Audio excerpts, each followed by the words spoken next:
Bismillahirrahmanirrahim. Bismillahirrahmanirrahim. Tawakkaltu 'ala Allah, la haula wala quwwata illa billahil aliyyil azim. Qala musannifu rahimahumullahu ta'ala wa nafa'ana bi ulumihim amin ya Allah ya rabbal alamin.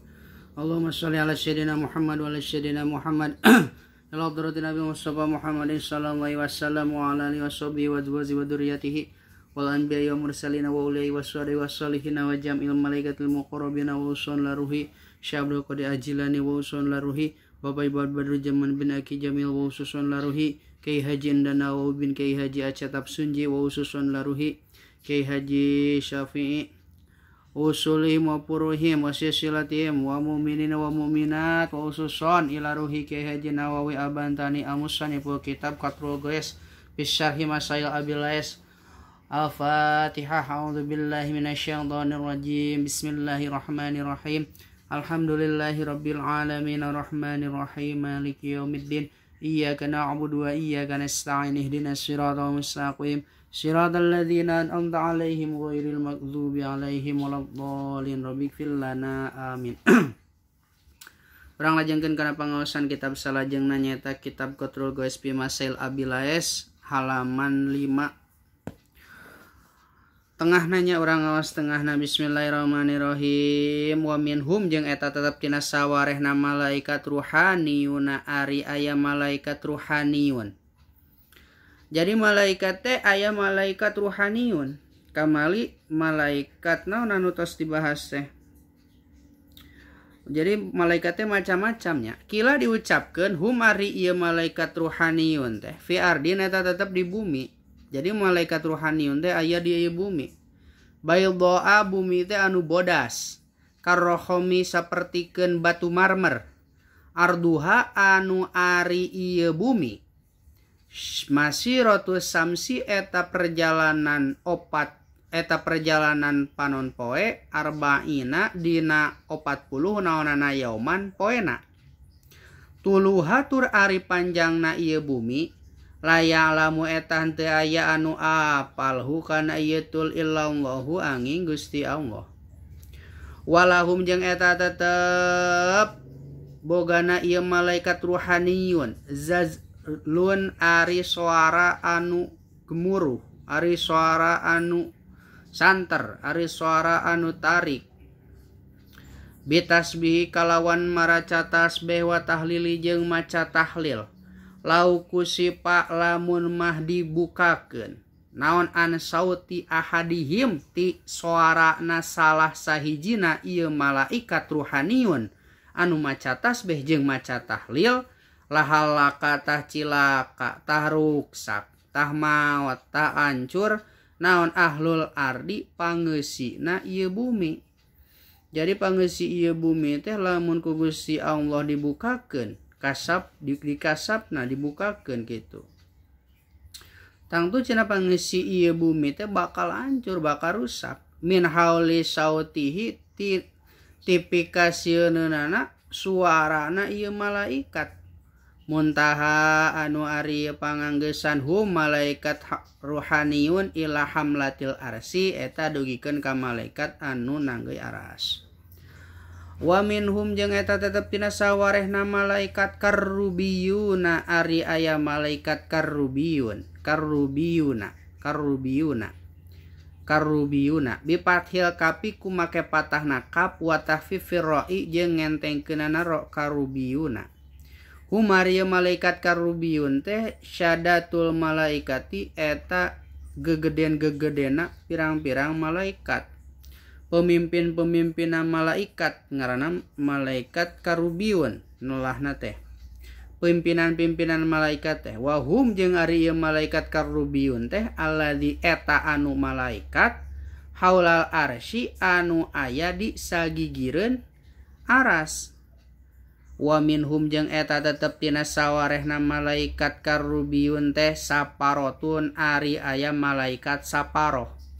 Ayawaso itun tegasna malaikat anu nganepikeun baina perantara malaikat perantara baina Allahi di antarana Gusti Allah wa baina anbiyaihi jeung di antara pirang-pirang nabina Allah wa sholihina jeung antara pirang-pirang jalma anu soleh. Jadi aya malaikat saparoh di antara sawarna malaikat karubiun teh aya malaikat saparoh. Ai malaikat saparoh teh eta perantara antara Gusti Allah jeung nabi, jeung para nabi, jeung antara Gusti Allah jeung pirang-pirang jalma nu saroleh. Eta ditepikeun ku malaikat saparoh.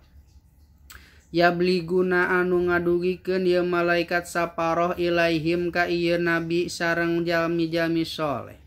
Risalah tahu kana risalahna Gusti Allah Ta'ala bil wahyi kalawan wahyu wa ilhami jeung kalawan ilham wa ru'yas sholihati jeung mimpina anu bagus au bainahu atawa nganepikeun antara Gusti Allah wa baina khalqihi jeung antara makhlukna Allah. Yusalluna anu nganepikeun ieu malaikat saparoh ilaihim ka ieu anu kabeh gitu. Asaroson ahu kana pirang-pirang tapak damelna Gusti Allah. Wasaparotu jeung ari malaikat saparohunna di dieu. Wasaparotu jeung ari lapar saparohunna di dieu jamu sapirin eta jamakna lapar sapirin bimana rasulin ku make makna rasulin makna utusan.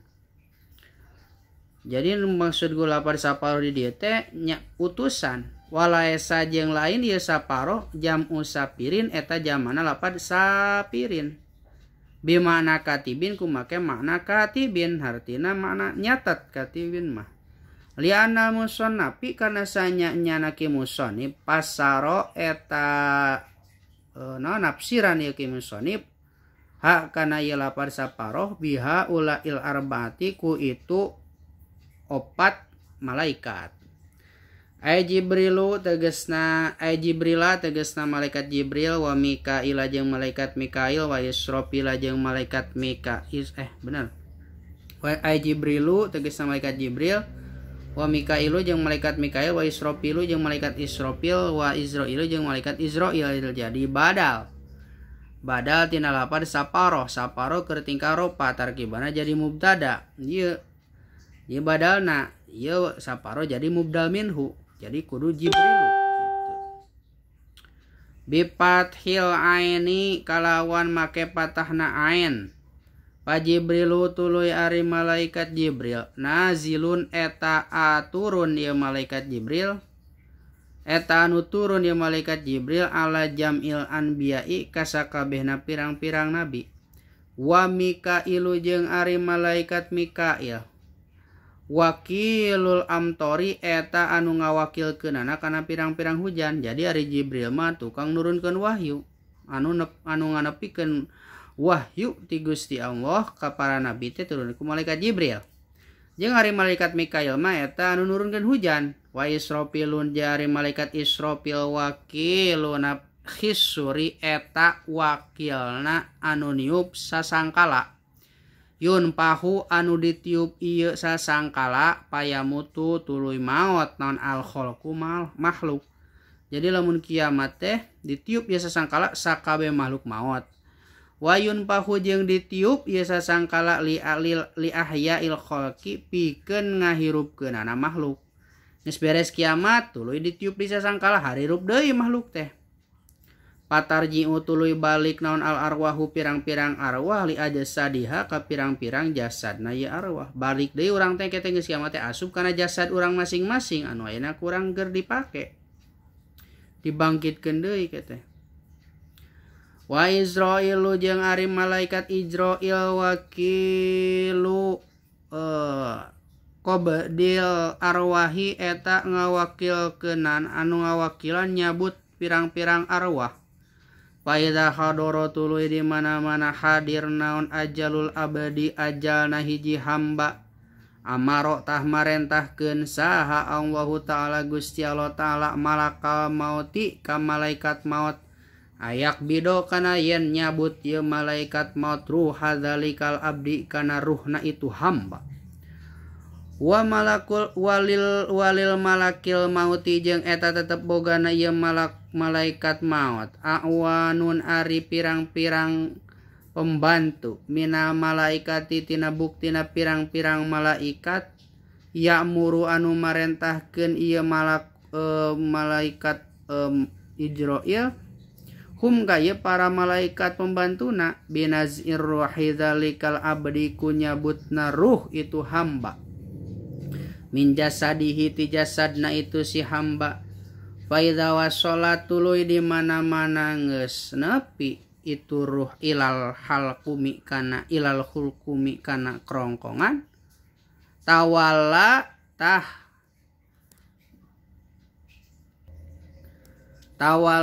ngurus ieu malaikat maut tawala tah ngurus doha kana nyabutna ieu ruh saha malakul mauti malaikat maut. Jadi di mana-mana ruh geus nepi kana kerongkongan tangke nu ngurus nyabutna teh malaikat maut. Binafsi kalawan datna ieu malaikat maut.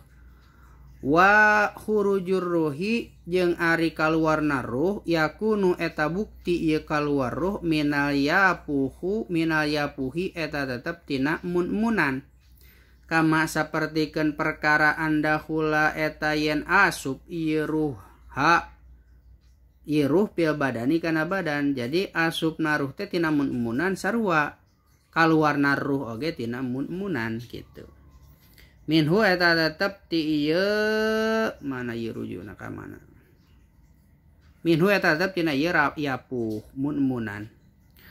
Wa mafathul muhtadiri jeung anapun ari naon fathul mukakeunana nyabut nyawa pamahu kana mulut pamahu teh jadi mukakeunana ngahadirkeunana nyabut nyawa teh tina mulut cenah ingda khurujiha dina nalika kaluarna ieu ruh pakila tadi ucapkeun lisyaddati makarna bangetna perkara yaro anu ningali kana ieu emak minal ahwali tina buktina pirang-pirang kariweuh. Jadi riweuh cenah pas nyebut ruh teh. Wal yapuhu jeung ari yapuh teh huwa ari yapuh munmunan teh yapuh huwa ari yapuh teh al maudiu eta tempat alladzi anu tempat yataharroku anu sok embut anu sok yataharroku anu sok embul-embulan gitu tah anu sok robah-robah ieu ladi firo sitifli dina sirahna budak. Jadi sirah budak sok aya nyut-nyutan sirah orok tah eta ngaranna teh yapuh teh nu kitu nya teh tempat kaluarna ruh jeung tempat asupna ruh teh eta di dinya. Wa minhum wallahu a'lam bissawab.